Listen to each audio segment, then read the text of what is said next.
Kebiasaan Rasulullah ketika berperang adalah mengundi siapa di antara istrinya yang akan ikut perang. Dan pada perang kali ini yang terundi adalah Siti Aisyah.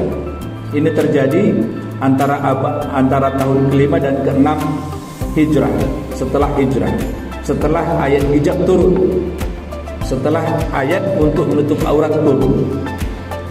Lalu kemudian berangkatlah Rasulullah dengan pasukan serta istri beliau Siti Aisyah radhiyallahu anha, karena sudah diturunkan ayat tentang hijab, maka kemudian istri Rasulullah itu naik onta itu dengan tudung dihijab, tidak ada yang bisa melihat. Singkat cerita, kaum muslimin memenangkan peperangan dan kemudian pulang ke Madinah.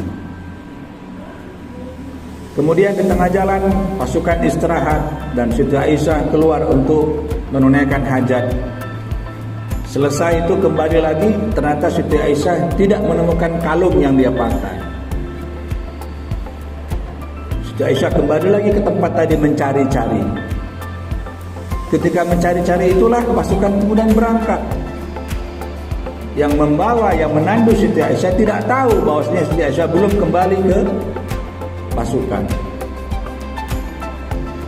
Begitu Siti Aisyah dapat kalung dan kembali, pasukan sudah berangkat. Tinggallah sendirian Siti Aisyah di tempat itu. Siti Aisyah bingung mau ngapain. Akhirnya diputuskan untuk menunggu di tempat itu.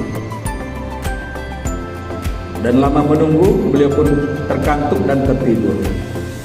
Lalu datanglah seorang laki-laki, seorang pemuda yang soleh luar biasa, namanya Sofwan. Dia datang. Kenapa dia datang terlambat? Karena dia ditugaskan oleh Rasulullah untuk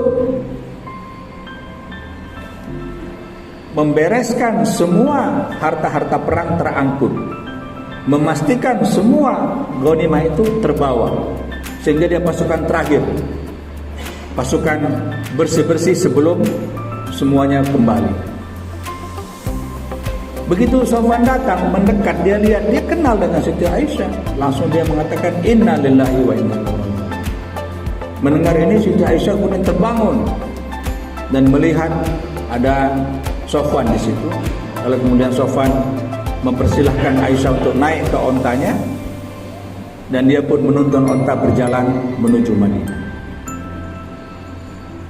Nah, inilah yang kemudian diolah oleh orang munafik